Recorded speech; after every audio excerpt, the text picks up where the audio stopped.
جاؤ، جب یہ لوگ کم ہو جائے پھر آپ کو بلاتا ہوں. لوگ کم ہو گئے، اس کو بلایا، اس کو کہا بھائی ابھی حساب کتاب کرو، قیامت کا دن بہت بڑا ہوگا، محمود ویسے ہی پریشان ہوگا، تو کہاں سے مجھے پکڑے گا.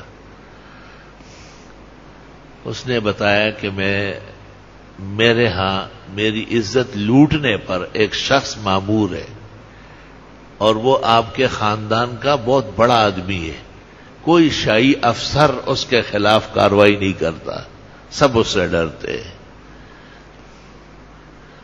تو سلطان نے کہا ٹھیک ہے میں سمجھ گیا، اب آپ چلے جائے اور آئندہ جب بھی وہ آئے آپ فوراً آئے.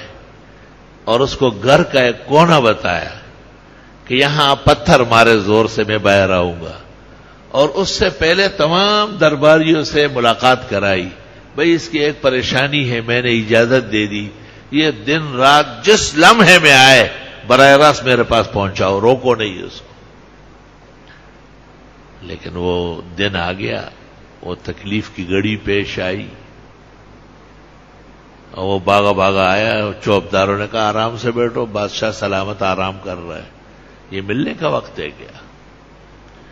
اس نے اسی کونے پہ جا کے پتھر پر پتھر مارا اور وہ دیکھا تو سلطان تلوار ہاتھ میں لیے ہوئے، خنجر گلے میں اور جنگی لباس میں گھوڑے پر سوار باہر آیا اور اس کو کہا بیٹھو. اور اس کے بتانے سے وہاں پہنچ گیا.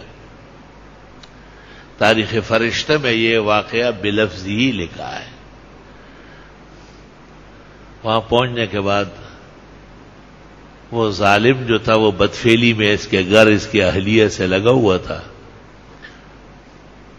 اس کو فوراً کہا کہ تم چراغ گل کر لو، اور اس کا سر تن سے جدا کیا اور پھر کہا ایک گلاس پانی پلاؤ. اور اس کو مبارکباد دی کہ چلو آپ کا دشمن اللہ تعالیٰ نے تباہ و برباد کیا، آئندہ آپ کی عزت کو کوئی ہاتھ نہیں لگائے گا.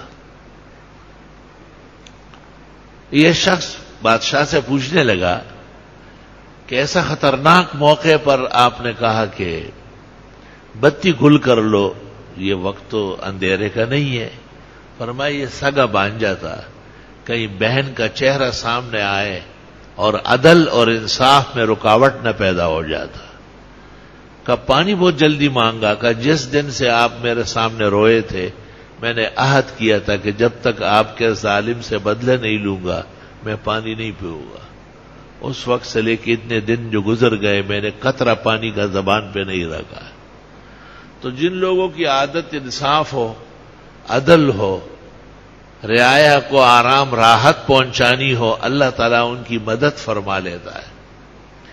ہمارے حکمران ظاہری اسباب سے آراستہ ہے، مینڈیٹ بھی ہے اور قومی اسمبلی بھی ساتھ ہے، حزب اقتدار اختلاف دونوں ان کے حق میں ہے.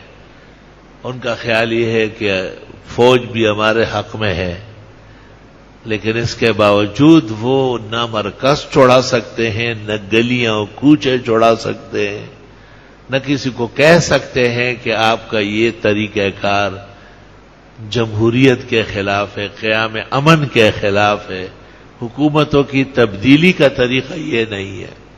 ہم اس میں انوالو نہیں، ہم تو صرف ایک دکھ درد بتاتے ہیں. ملک ہے، وطن ہے، حب الوطن من الایمان، اپنے وطن میں امن ہونا، خوشی ہونا، ملک کے لوگوں کا آرام سے رہنا، یہ ہمارے ایمان کا تقاضا ہے. ہم اس طرح کی دعا کرتے ہیں اور اس طرح کے ماحول چاہتے ہیں کہ ایک ہو مسلم حرم کی پاسبانی کے لیے، اور نیل کے ساحل سے لے کر تا بخا کے کاشغر. کراچی میں بھی بے انتہا تکلیفیں ہیں، آئے دن بے گناہ لوگ مارے جاتے ہیں اور کوئی پوچھنے والا نہیں ہے. تمام ایجنسیاں تقریباً مان پڑ گئی اور امن قائم نہ کر سکی. حکومتوں کا بھی یہ ذہن ہے کہ یہ اس شہر کا مزاج ہے اور اس میں 10-15 قتل یومیہ ہو تو کوئی بڑی بات نہیں. فَإِلَى اللَّهِ الْمُشْتَكَى. وہ بھی کوئی وقت تھا کہ ایک مسلمان کے قتل پر بصرہ سے لشکر روانہ ہو گیا اور راجہ داہر کی پٹائی لگائی. وہ بھی ایک وقت تھا کہ شہاب الدین غوری غورستان سے پرتوی راجہ سے مسلمانوں کا انتقام لینے کے لیے یہاں پہنچا اور امن قائم کر کے یہاں سے روانہ ہو گیا. وہ بھی ایک زمانہ تھا کہ سلطان محی الدین اورنگزیب عالمگیر نے مرہٹے کے باہر ایک مسجد کے امام کے آنسو اور رونے کی آواز نماز میں سنی اور 26 سال تک مرہٹے میں حکومت قائم کی اور کہا میں جاؤں گا نہیں یہاں سے. میرے مذہب اور دین کے علماء آنسو سے روتے ہیں، ان کو تو رونا نہیں چاہیے کیونکہ اسلامی حکومت ہے، مسلمان فرمان روا ہے، اسلامی فورس ہے، پوری سلطنت اللہ نے مسلمانوں کو عطا فرمائی ہے. تو ہمارے حکمران، ہمارے پاکستان کے وزیر اعظم یا صدر یا دوسرا عہدیدار، وہ اول تو اس بات کو طے کر لے کہ وہ مسلمان ہے، پھر وہ یہ دیکھے کہ مسلمان کی حیثیت سے اس کے کیا فرائض منصبی ہے. ایک مسلمان فرمان روا اپنے رعایا کو عدل، انصاف، امن، سکون کس طرح پہنچائے گا؟ اس میں مداخلت کرنے والا، اس کے راستے روکنے والا، اسے کس طرح ہٹایا جائے گا؟ آپ ہر بات سے گھبرائیں گے اور خوفزدہ ہوں گے، یہ تو بہت مشکل ہو جائے گا. وَلَا تَرْكَنُوا إِلَى الَّذِينَ ظَلَمُوا فَتَمَسَّكُمُ النَّارُ. اگر ظالموں کے بارے میں آپ میں جھکاؤ آیا اور لچک آئی تو تم جہنم سے بچ نہیں سکو گے. ترحم بر پلنگے تیز دنداں، ستمگاری بود برگوز فنداں. کہتے بھیڑیے ظالم پر رحم کرنا بھیڑ مظلوم کے ساتھ بدترین ظلم ہے. آپ بروقت سزائیں نافذ کرے، آپ غلط روش پر چلنے والوں کے لیے اقتدار کے آداب کے ساتھ عادلانہ نظام کے مطابق آداب زندگی وضع کر لے تاکہ ملک میں امن سے رہنے والا اور بے امنی پیدا کرنے والا دونوں کو علیحدہ علیحدہ جزا و سزا مل سکے، تب جا کر کے ملک صحیح چلے گا.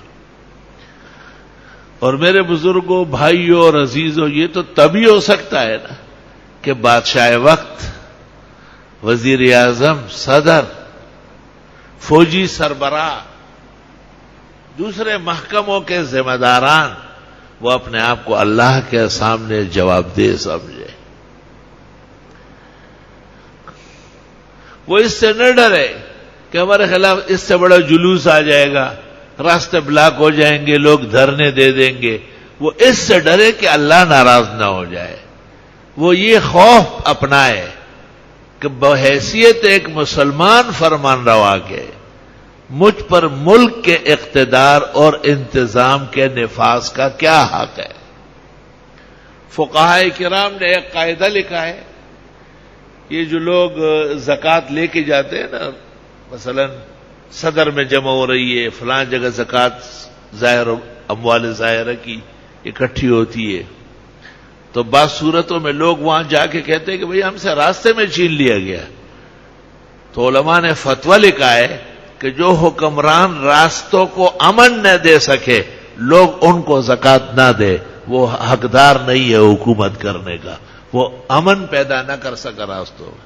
تو یہ راستے پر امن ہے، آپ گزر نہیں سکتے. ایک چھوٹی سی چیز ہوتی ہے موبائل، اس کو لوگ چھین لیتے. کتنے نوجوان، کتنے بزرگ موبائل نہ دینے کے جرم میں مارے گئے. کتنے لوگوں کے گھروں میں نئی گاڑیاں پرانی ہو گئی، باہر نکال نہیں سکتے.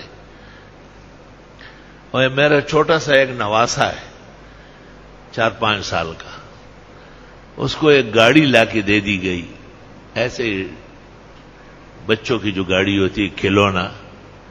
تو میں نے اس سے پوچھا کہ آپ گاڑی باہر نہیں لاتے؟ نئی گاڑی. اس نے کہا آپ کو اتنا بھی پتہ نہیں کہ حالات خراب ہے، نئی گاڑیاں چھینی جا رہی. اس معصوم بچے کے ذہن پر یہ خوف اور دباؤ پڑا ہوا. کسی نے گھر کے فرد نے کہا ہوگا اس کو بار بار نہ لے جاؤ، توڑ دو گے. تو اس کو ڈرانے کے لیے کہا کہ آج کل لوگ نئی گاڑیاں چھین رہے ہیں. تو ایسے ملک میں ہم بیٹھے ہیں اور ایسے شہر کے ہم افراد ہیں اور ایسے ملک پر